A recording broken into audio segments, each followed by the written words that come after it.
In addition to the 5-year-old killed, we now know the name of the second man who died in a Nicholasville crash this weekend. And we'll explain what UK leaders are doing after a drone dropped inside Commonwealth right before UK's home opener. It's a steamy Labor Day that is wrapping up, but fall is ready to fight back into the Bluegrass State. We'll track a big temperature drop just ahead. Tracking, alerting, protecting. This is WKYT News at 4. Welcome to WKYT News at 4. Thanks for watching on this Labor Day. I'm Kristen Kennedy. Jennifer Palumbo has the day off.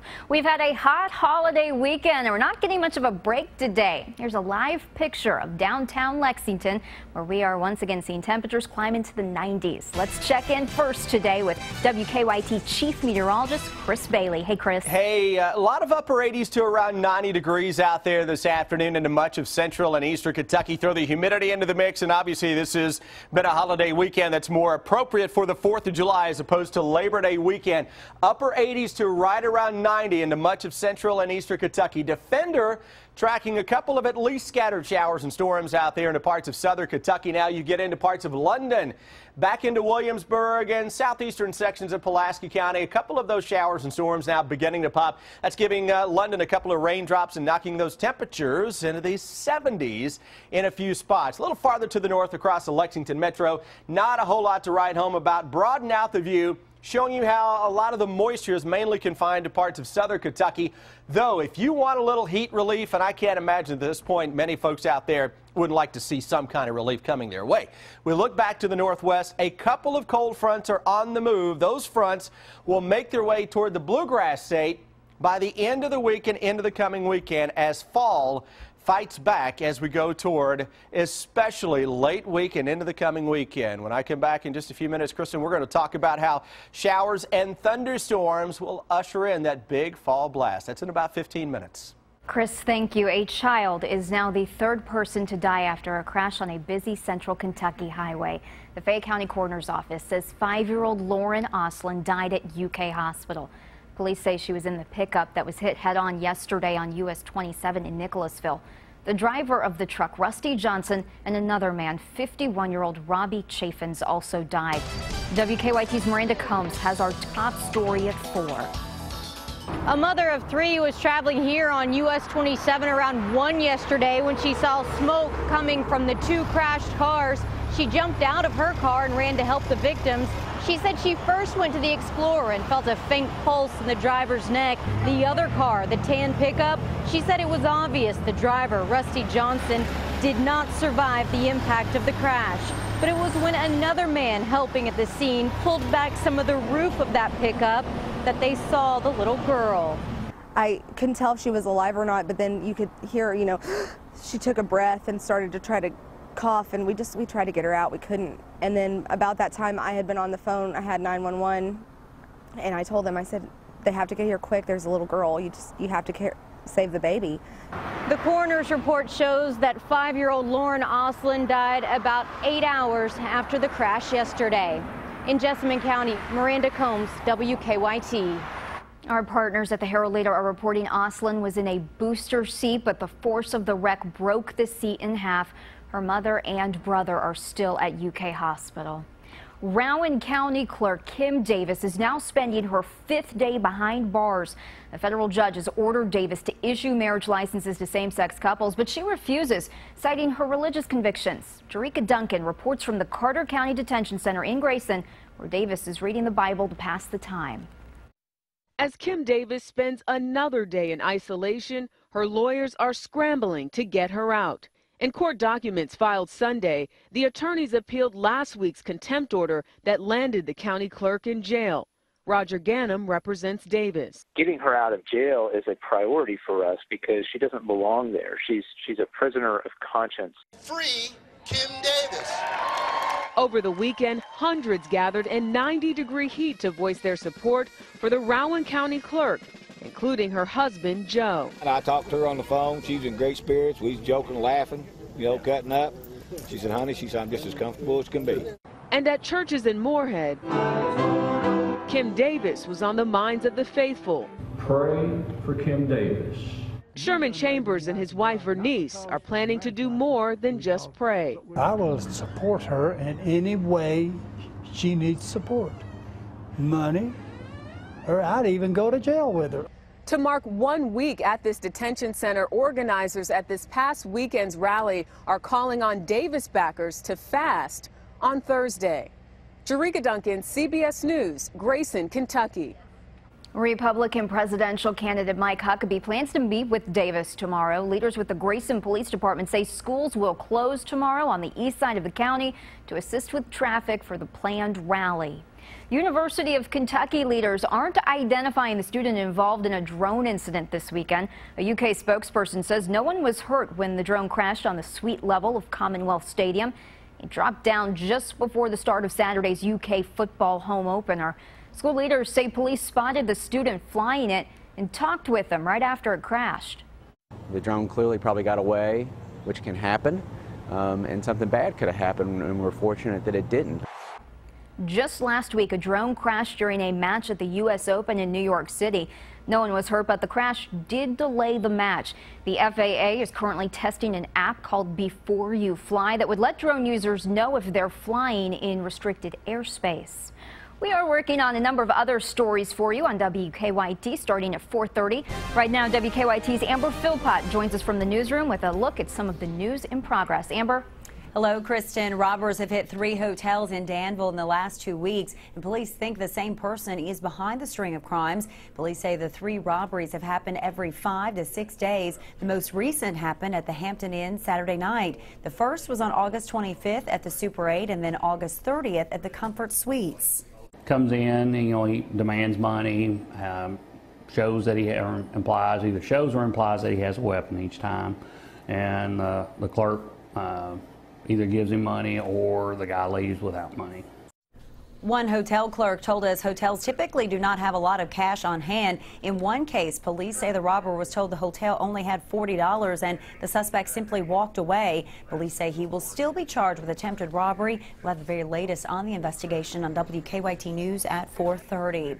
And hundreds of people in Lexington want to keep one of their Kroger stores in their neighborhood. Kroger recently announced it will close the store on Romney Road this coming Saturday. A woman organized a petition to keep it open, and so far there are more than 1,200 signatures. She was out there this morning hoping to collect another 200. It's so vital to this neighborhood. This is the lifestyle of people. These are the businesses that are here. They all thrive on people making it a one-stop place. Kroger says that particular store has been losing money since 2008, and that is why it's closing. There is a Kroger about 2 miles away on Shinaway Road. We'll have more on this story ahead on WKYT News at 5:30. That is a look at some of the news in progress. Kristen, back to you. Amber, thank you. Now at 4, some stories making headlines across the nation.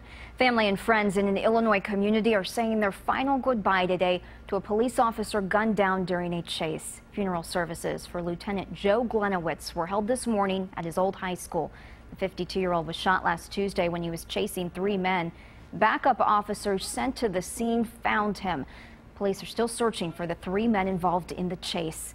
A new political poll reports Vermont Senator Bernie Sanders has a 9-point lead over Hillary Clinton in New Hampshire. If we held the presidential election today and Vice President Joe Biden was on the ballot, the survey says 41% of Democratic voters would vote for Sanders and 32% would vote for Clinton. Biden came in third with 16%. The latest news on WKYT.com. Join the conversation on Twitter and become a part of the WKYT Facebook family. All government contractors will soon have to give their employees paid sick days. President Obama is spending part of Labor Day in Boston, signing an executive order that gives employees working on federal contracts the right to a minimum of 1 hour of paid leave for every 30 hours they work. That's up to 7 sick days a year. We'll have more details on the executive order ahead on WKYT News at 4:30. We could get our first look at Apple's newest iPhone this week. Apple is holding a press event Wednesday. The past couple of years, the tech company has used the event to unveil its latest iPhone. If the reports are true, Apple will announce an upgrade of its iPhones, introduce a new Apple TV, and maybe launch a large iPad Pro. Many wine drinkers are enjoying the last days of summer with a bottle of rosé, and many retailers are having trouble keeping it in stock. Serious wine drinkers used to turn their noses up at the thought of rosé, but now wine producers say it's making a big splash at the store. From 2012 to 2014, U.S. sales jumped 80%. Rosé sales are expected to go even higher next year. Happy birthday, eBay. 20 years ago, a software engineer launched the website that would become the online sales giant. Called Auction Web in 1995, the first item sold was a broken laser pointer for $14.83. Auction Web became eBay in 1997. Today, eBay says it is the world's 10th largest retail brand with 157 million active users. They dedicate themselves to the health and well-being of the horse. They're Haggard Equine Medical Institute. It's a place only you can tour by participating in some upcoming Breeders' Cup Festival fun. That's just around the corner. Deanne Stevens out and about today to tell us more. Hey there, Deanne. Hey, good afternoon, guys. We are here at Haggard Equine Medical, located right off of Ironworks Pike, where you've probably driven by it many times. You've heard about it. It is all a part of our horse industry here in Kentucky, which in turn is why this woman is here with Horse Country and Harding, trying to put it all together for folks, because this is a very exciting time in the horse industry for us here in Kentucky. It is. And you know what's important about our space in the bluegrass is that we don't just have these fantastic farms. We also have the heart of the industry. We have the clinics, we have the feed mills, we have everything here, and we want people to know that they can come and visit, that the gates are open. We're talking about Breeders' Cup Festival too, as it is. We feel like it's just around the corner. We've been talking about it for months and months and months, and it's finally here. You guys have put together an amazing, with Horse Country, you've put together an amazing group of farms as well as clinics that people can see. Talk a bit about that and how it's a great opportunity for people to take advantage of. Yeah, it's 77 different experiences at 23 locations around the bluegrass, and that's our equine medical institutes, our hospitals, feed mills, farms. It's going to be a really great time, and we're just excited that we've had the opportunity to partner with the Breeders' Cup Festival to offer these experiences during that special week where there will be so much going on, and it's just going to be, everyone will want to be around Lexington and Central Kentucky. And these farms are magnificent. We had the opportunity to show folks a couple weeks ago at Dina Springs. We're going to places like TaylorMade. What are some of the others? Gainesway is one that not a lot of folks get a chance to visit. Spendthrift, Mill Ridge, and Winter Quarter. Just all across the whole region, we've got 23 of those locations that are going to be opening their doors, and we're really excited. You can read the full list of experiences and farms and clinics that are participating at breederscupfestival.com. Okay, and tickets, here's the good news, they're on sale right now, and you want to go ahead and get those because they will sell out. It is an event that a lot of folks from across the world, not just here in Kentucky, but a lot of folks from across the world want to take advantage of. Get those tickets right now at breederscupfestival.com. Now, when we return, what is happening in this area, this Barn 6? A lot of interesting things going on here at Haggard Equine Medical Institute. We're going to take you inside and show you exactly what they do here. I'm Deanne Stevens, out and about. Back to you guys. Now it's time for Better Living, health education and consumer news that impacts your life. A new study suggests high school students are using their e-cigarettes to vaporize pot as well as nicotine. Yale researchers tracking close to 4,000 teenagers found many are vaping marijuana. Scientists say the lack of e-cigarette regulations and the fact that vaped pot is less detectable than smoked pot is cause for concern. New CDC research on whooping cough in babies says siblings are a major source of infection. More than 35% of infant pertussis cases are linked to brothers and sisters. Mothers used to be the primary source, but that dropped to 20%.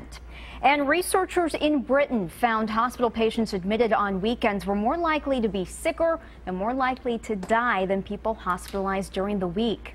As children around the country head back to school, some parents may be trying to decide if it's time to get their child a smartphone. Brian Webb is talking to experts. Computers and iPads are not hard to find at the Silkowski home, but Mom Johanna draws the line at smartphones for 10-year-old Jack and 6-year-old Charles. They have enough electronics inside to play with that they don't need to sit outside on their cell phone. So how does a parent know when a child is ready for a smartphone? Pediatrician Corinne Cross says it depends on the maturity of the child, but that many families make the decision around middle school.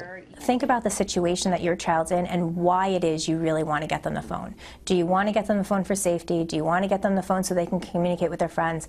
And then make sure that they're ready to handle the responsibility that you're giving them. Dr. Cross says set limits such as charging the phone overnight in a common area and no texting at the dinner table. Parents also need to discuss the dangers of cyberbullying. Parents should also be upfront with their children if they plan to check their texts, emails, and phone calls. I think that that's a good thing to say. I have a right to look and see if you're sending inappropriate texts, so don't do anything that you would be embarrassed by me seeing. Jack says many of his friends have smartphones, but he's okay with just his iPad for now. The only person I'm really texting is my best friend, like about Minecraft. The Silkowskis hope they can put off getting Jack a smartphone for a few more years. Brian Webb for CBS News. Experts say if parents give children phones, they should set up safety controls. There are many apps that will do just that.